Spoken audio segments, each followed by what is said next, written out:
leer versículos que nos hablan sobre la ira de Dios, no tenemos que temer. Ser una hija de Dios no es algo para tomarse a la ligera, es algo increíble, porque si no fuera por su misericordia, nosotras estaríamos dentro de los enemigos que van a ser destruidos por la ira de Dios. Estás escuchando Aviva Nuestros Corazones con Nancy DeMoss Wolgemuth en la voz de Patricia de Saladín.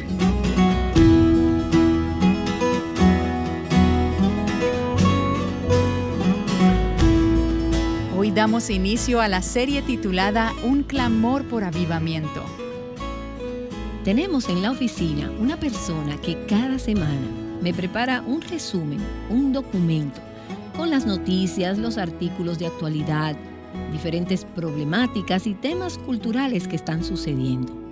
En los últimos días he estado revisando y leyendo en estos documentos cosas que hace algunos años muchas de nosotras jamás hubiésemos imaginado. Y me he dado cuenta que las ideas paganas y la mentalidad anticristiana ya no son ideas que se mantienen al margen, sino más bien ideas que están ganando terreno, que se están arraigando y están siendo ampliamente aceptadas, a veces aún dentro de la iglesia. La inmoralidad, la erosión de las normas básicas de la decencia. Y pienso, esto es una locura, no tiene sentido y puede ser muy deprimente. A veces llegas a pensar, es que ya no puedo más con todas estas noticias y con estos sucesos de última hora. Apáguenlas, solo apáguenlas. Como si al dejar de escuchar estas cosas tal vez dejarían de suceder, pero no, todavía siguen sucediendo. Y creo que es muy importante que nos detengamos y reflexionemos por un momento. Apaguemos las noticias y entonces enfoquemos nuestras mentes y nuestros corazones en la palabra de Dios. Porque es la Escritura la que nos da un sentido realista de dónde estamos y cómo llegamos aquí. Y a pesar de que dejar de leer las noticias no elimina el hecho de que continúan sucediendo, considero que es muy importante dar un paso atrás y refugiarnos en las verdades que Dios nos da a través de su palabra, ya que es en ella donde encontramos una visión realista de dónde estamos. La Escritura no dice que estas cosas no existen, y no me refiero a un escape de la realidad. La Escritura nos muestra las cosas tal y como son y nos da un sentido objetivo de dónde estamos, de cómo llegamos aquí, hacia dónde vamos y a dónde va a terminar todo esto. Y si yo no tuviera ese marco de referencia día tras día, ya sean asuntos en mi vida personal o en el mundo, yo estaría triste, desanimada y frustrada todo el tiempo. Y de una manera muy especial, el libro de Isaías me muestra esto. Levanta mi ánimo, motiva mi corazón y fortalece mi visión. Y el profeta confronta de manera directa los asuntos espirituales y morales dentro del pueblo de Dios y de las naciones que los rodean. Así que es algo muy real, muy crudo y muy gráfico en ciertos puntos. Y él ve más allá del problema inmediato, de la locura inmediata, y nos apunta hacia la venida del Mesías a la tierra. Y luego ve aún más allá a la obra sacrificial del Mesías por nosotros y hacia ese triunfo definitivo de Cristo sobre el mal y la consumación del plan eterno de Dios para este mundo, el establecimiento de una nueva tierra donde Dios reina y gobierna para siempre. Y Él habita con su pueblo y su pueblo vive con Él y todos ellos viven felices para siempre. Ahora, en el libro de Isaías tenemos diferentes puntos de vista también ahí entretejidos. A veces habla de lo que está sucediendo ahora. A veces habla sobre el siervo sufriente del Señor. Y entonces otras veces habla sobre el rey triunfante. Y en ocasiones los versículos están intercambiados.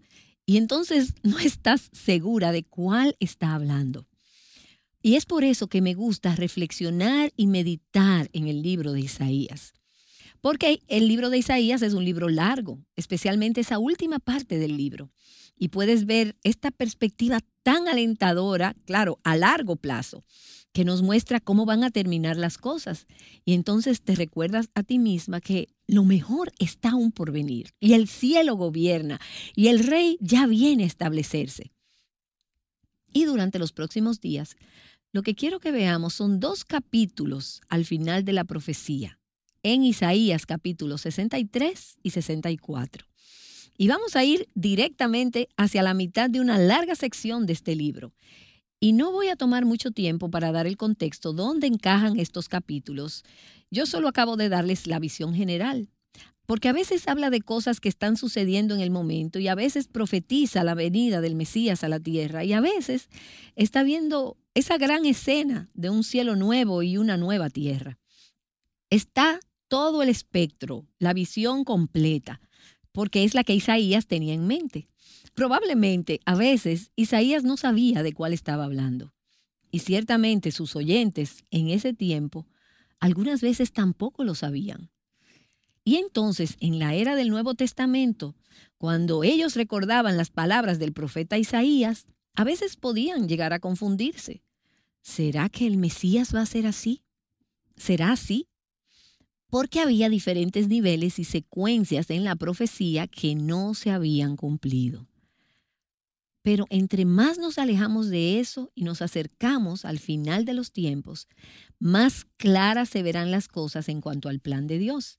Y me gustaría que le demos una mirada, una ojeada a esto, en estos últimos 2 capítulos durante los próximos días.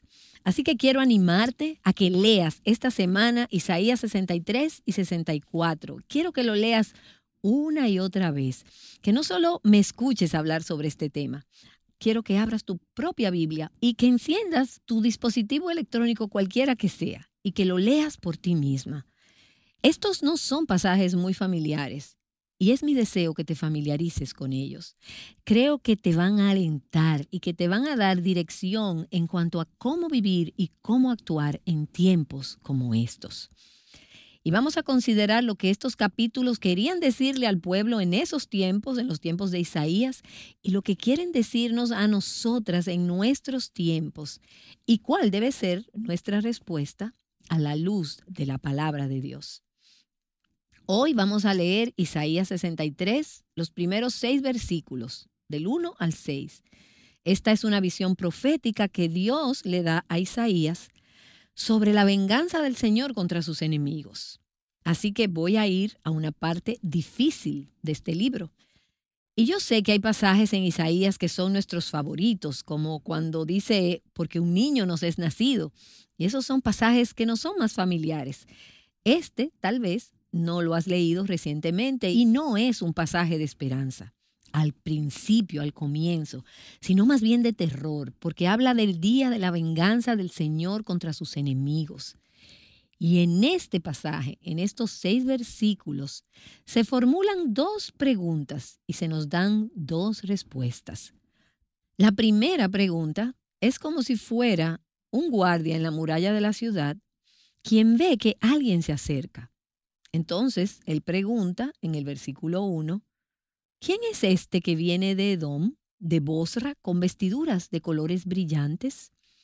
Este, majestuoso en su ropaje, que marcha en la plenitud de su fuerza. Entonces, esta es la pregunta.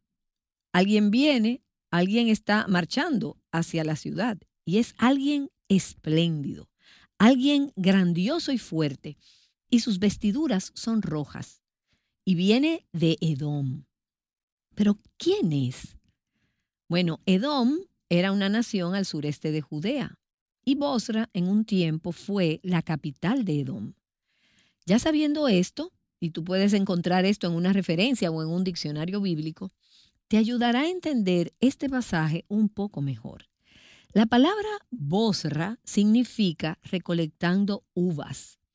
Y esto es muy significativo porque vamos a hablar de prensas de vino y de recolección de uvas en este pasaje. Quizás recuerdas que los edomitas eran los descendientes del hermano gemelo de Jacob, Esaú. Y para hacer la historia corta, Edom y los israelitas siempre habían estado en conflicto entre ellos, como entre hermanos. Siempre había habido rencor y hostilidad entre ellos. Edom, en la escritura, es un tipo del mundo que odia a Dios. Edom representa todo lo que se opone al reinado y a la obra de Dios.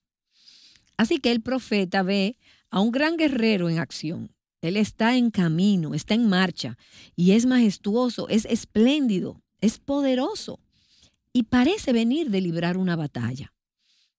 Este es un rey triunfante que ha conquistado. Él no viene cabizbajo. Este no es un rey derrotado. Este es un rey que ha vencido a sus enemigos. Y aunque él ha estado en esta gran batalla, él no es el último en llegar, él no está agotado, él todavía está fuerte, es todavía poderoso.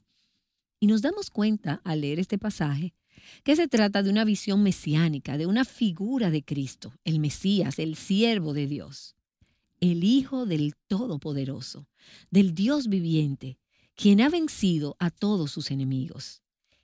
Entonces, la pregunta, ¿quién es este que viene de Edom, de Bosra, con vestiduras de colores brillantes? Y la respuesta continúa en el versículo 1. Soy yo que hablo en justicia, poderoso para salvar. El Mesías responde. Él se identifica y dice quién es él.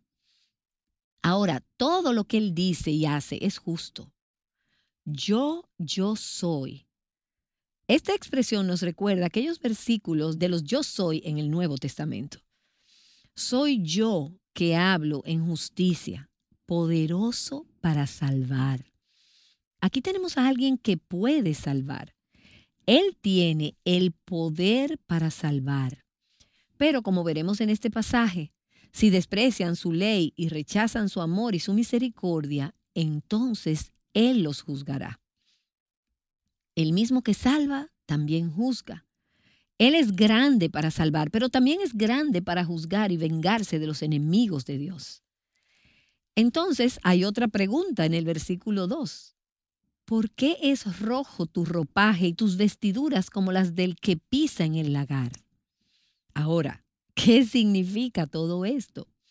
Bueno, si tuvieras que pasar por Palestina en aquellos días, verías prensas de vino por todas partes. Cuando las uvas ya estaban maduras, ellos las recogían y las tiraban en unos recipientes muy grandes, lagares, y los hombres jóvenes entraban ahí y trituraban las uvas con los pies descalzos para extraer todo el jugo de las uvas. Y todo ese jugo rojo de todo ese montón de uvas salpicaba sobre todos sus cuerpos y sus ropas.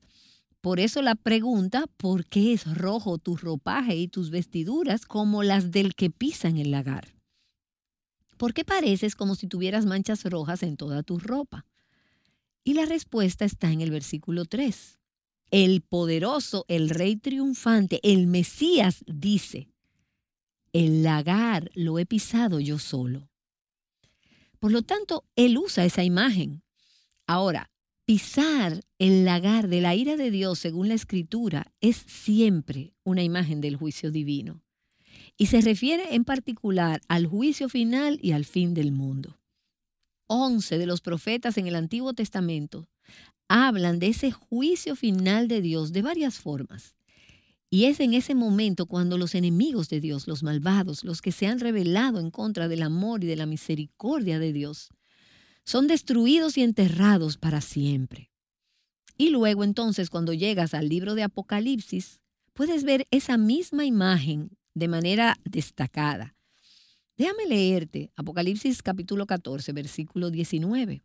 Dice, el ángel metió su hoz sobre la tierra y vendimió los racimos de la vid de la tierra y los echó en el gran lagar del furor de Dios.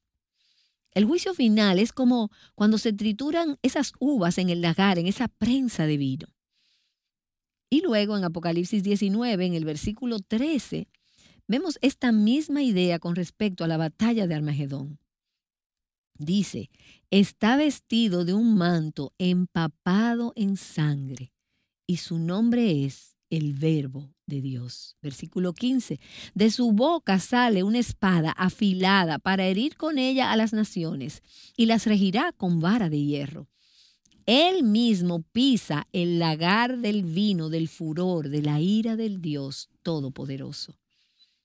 Ahora, hay una distinción entre este pasaje en Apocalipsis 19 y el pasaje que estamos leyendo en Isaías 63.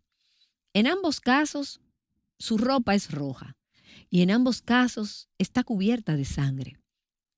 Pero en Apocalipsis 19, su manto está cubierto con su propia sangre, que fue derramada en la cruz para el perdón de nuestros pecados. Y en Isaías 63, su ropa está cubierta con la sangre de sus enemigos. En ambos casos, Él es victorioso, Él tiene la victoria, Él es el Salvador, Él ha triunfado. Pero entonces Él dice en Isaías 63:3, el lagar lo he pisado yo solo. De los pueblos ningún hombre estaba conmigo. Nos dice la Escritura que el Señor Jesús juzga a las naciones con su propio poder, sin ninguna asistencia o ayuda humana. Él no necesita una coalición de ejércitos para sacarlo del problema o para ayudarlo a derrotar a los enemigos del Señor. Juan capítulo 5 nos dice que el Padre le ha asignado todo el juicio al Hijo. Y Él hace eso por sí mismo. Ahora, Apocalipsis habla de unas tropas que vienen detrás de Él, los ejércitos del cielo. Pero Jesús no necesita esos ejércitos. Él puede ganar la victoria y Él triunfa y lo hace por su propio esfuerzo. El lagar lo he pisado yo solo. De los pueblos, ningún hombre estaba conmigo. Escucha, el juicio y la venganza sobre el mundo y los que hacen el mal no es asunto nuestro, es de su trabajo. Él puede hacerlo y Él lo hará en su tiempo. Si dependiera de nosotras, lo haríamos mucho más rápido de lo que debería ser. Pero Él es tan paciente y Él está esperando para pisar el lagar de la ira del Dios Todopoderoso hasta que todos hayan tenido la oportunidad de oír, creer y arrepentirse de sus pecados. Y cuando esto suceda, entonces Él pisará el lagar. Nosotras diríamos, hagámoslo ahora y vámonos de una vez para el cielo. No es cierto. Pero Él dice, no, esperen. Y es que ese no es nuestro trabajo.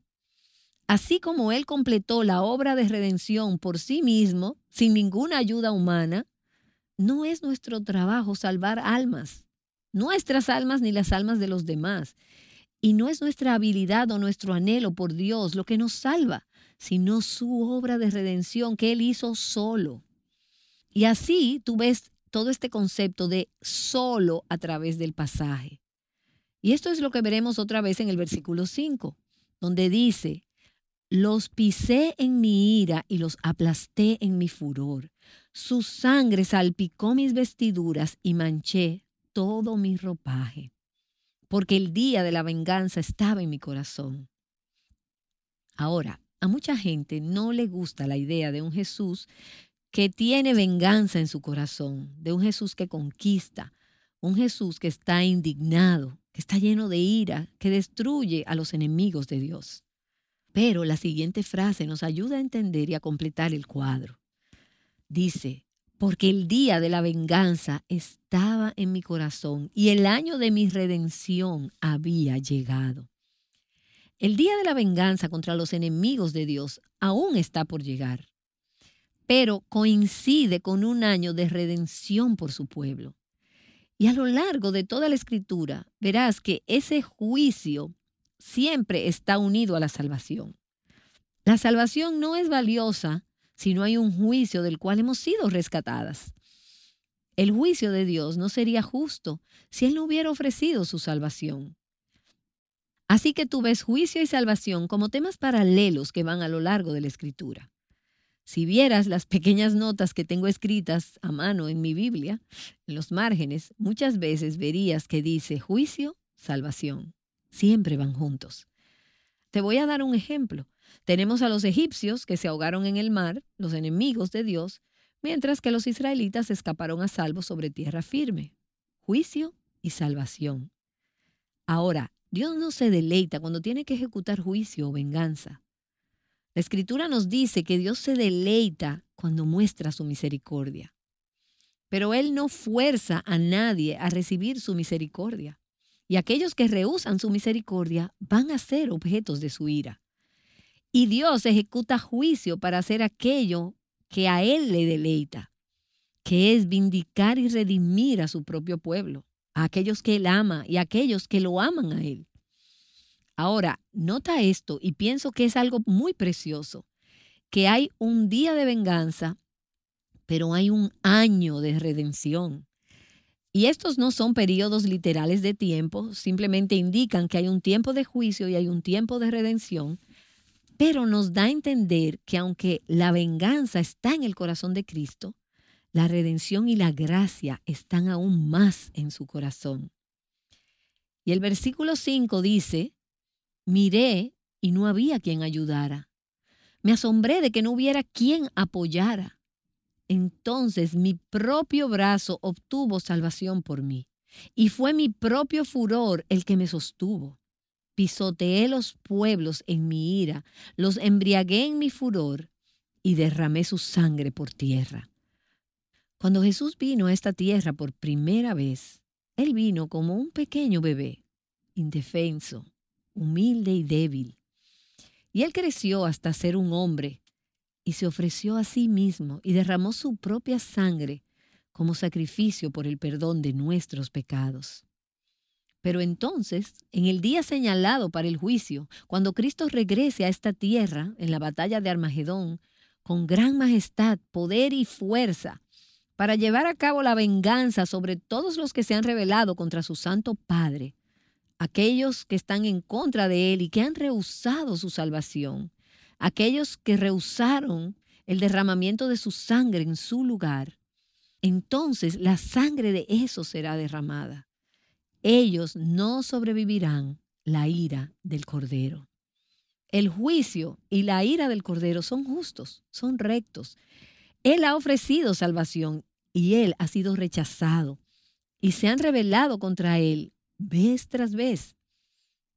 Y nosotras no hablamos mucho acerca de esto en nuestros círculos cristianos, acerca del juicio. Y creo que necesitamos hablar más de esto. Y no es que tengamos que hablar menos de la gracia y de la misericordia de Dios, pero necesitamos hablar más de la ira y del juicio de Dios, que es lo que hace que su misericordia y su gracia sean tan valiosas. Entonces vemos que Dios ha ofrecido salvación y el mundo se rebela contra Él. Y entonces viene el día en que vendrá destrucción, la completa destrucción de los enemigos de Dios, aquellos que se oponen a Él y se oponen a su pueblo. Y Él juzga aún a las naciones por rebelarse contra Él y por la forma como tratan a su pueblo.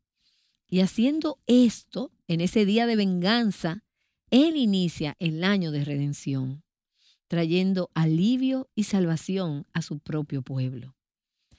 Así que hay un mensaje doble en este párrafo. Hay un mensaje que es para los pecadores y hay un mensaje que es para los creyentes, para los santos.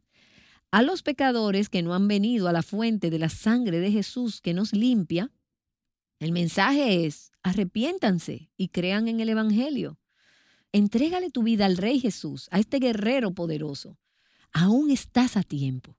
Y mientras tengas la oportunidad, aprovecha el día, aprovecha la gracia, porque pasarán. Y si los dejas pasar, tú experimentarás entonces el día de la venganza, el día de la ira del Cordero, donde serás lanzada al gran lagar y Él pisará con la ira del Dios Todopoderoso. Y esto es algo muy serio de enfrentar. Y no tienes que enfrentarlo. Arrepiéntete y cree en el Evangelio. Pero ese es el mensaje para los que no son creyentes. Pero, ¿cuál es entonces el mensaje para los cristianos, para los santos? Déjame sugerir dos cosas. Primero, gózate en su misericordia y en su gracia que te ha salvado, librándote de la ira que está por venir. Esto no es cualquier cosa. Ser una hija de Dios, salvada por Él, no es algo para dar por sentado, es algo asombroso. Y si no fuera por su misericordia que tocó nuestros corazones, nosotras estaríamos también dentro de los enemigos que van a ser lanzados al lagar para ser destruidos por la ira de Dios. Pero hemos escapado de la ira de Dios. No porque nosotras seamos mejores o más santas o más espirituales, más buenas o más sabias que las demás. Nosotras merecemos la ira de Dios, así como cualquier otro pecador que ha vivido en este mundo. Pero Dios que es rico en misericordia, dijo, yo te salvaré. Y Él nos dio arrepentimiento y fe. Y fue Él que puso estas cosas en nuestros corazones. Y nosotras debemos regocijarnos en esto y no tomarlo como algo insignificante. Y en segundo lugar, mientras hay tiempo, nosotras necesitamos proclamar el evangelio a sus enemigos y decirles que se arrepientan, que crean, que huyan de la ira venidera, la ira de Dios. Como quizás ya has leído, hay descripciones en la Escritura sobre ese tormento eterno que son aterradoras, pero son reales y son verdaderas. Y no es demasiado tarde. Hoy es el día para escapar de la ira de Dios, porque un día no lo será. Así que mientras haya tiempo, nosotras les decimos a las personas, arrepiéntete, cree en el Evangelio de Cristo y sé salva. Y hay un himno titulado El himno de la batalla de la República, que es un himno patriótico norteamericano. Fue escrito en 1861 durante la Guerra Civil por una mujer llamada Julia Howe, y lo hizo después de que visitó el campamento del Ejército de la Unión. Este himno ha sido cantado en funerales de hombres de Estado y presidentes durante años. Y al observar estas palabras, realmente hablan del juicio definitivo de los malvados en el final de los tiempos. Y voy a leer solo 2 estrofas. Mis ojos han visto la gloria de la venida del Señor. ¿Quién es este que viene de Edom con vestidos rojos? Está aplastando la viña donde se guardan las uvas de la ira. Ha liberado el fatídico rayo de su terrible y rápida espada. Su verdad está en marcha. Ha sonado su trompeta y nunca llamará a retirada. Ha cribado, ha probado los corazones de los hombres ante su tribunal. Oh, apresúrate, alma mía, para responderle. Alégrense, pies míos.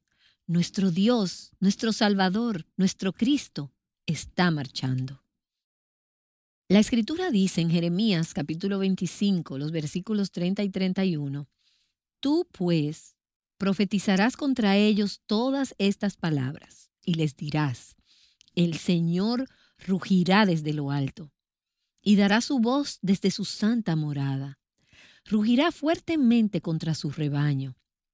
Dará gritos como los que pisan las uvas contra todos los habitantes de la tierra. Ha llegado el estruendo hasta el fin de la tierra, porque el Señor tiene un pleito contra las naciones. Entra en juicio contra toda carne. A los impíos los entrega a la espada, declara el Señor. Y luego entramos al nuevo pacto y vemos el día terrible de venganza, reservado al lado de este increíble año de redención, y lo vemos en 2 Tesalonicenses, capítulo 1, versículos 6 al 10. Dice, porque después de todo, es justo delante de Dios que Él pague con aflicción a quienes los afligen a ustedes, pero que Él les dé alivio, salvación, a ustedes que son afligidos y también a nosotros, cuando el Señor Jesús sea revelado desde el cielo con sus poderosos ángeles en llama de fuego, dando castigo a los que no conocen a Dios y a los que no obedecen al Evangelio de nuestro Señor Jesús. Estos sufrirán el castigo de eterna destrucción, excluidos de la presencia del Señor y de la gloria de su poder, cuando Él venga para ser glorificado en sus santos en aquel día y para ser admirado entre todos los que han creído, porque nuestro testimonio ha sido creído por ustedes. Sí, hay un día de venganza, pero ahora es el momento para huir de la ira de Dios, para arrepentirte, para creer y para estar lista para ese día, ese año de gran redención.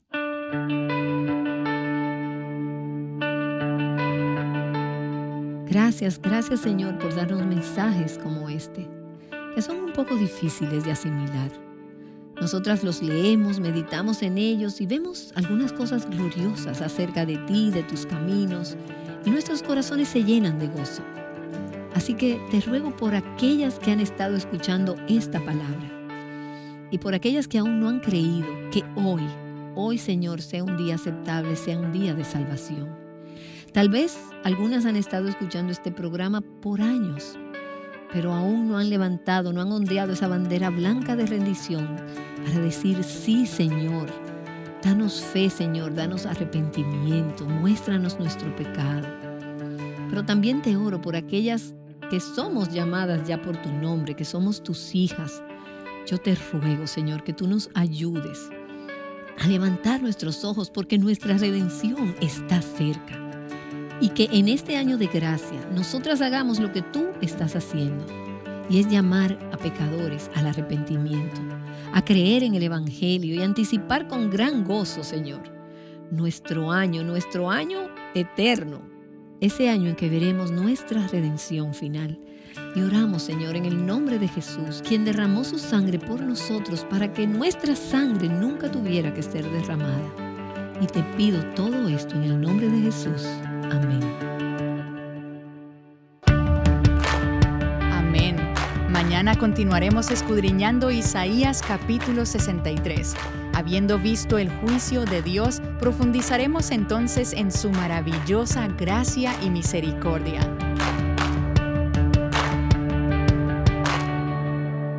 Llamándote a clamar por un avivamiento, Aviva Nuestros Corazones es un ministerio de alcance de Revive Our Hearts.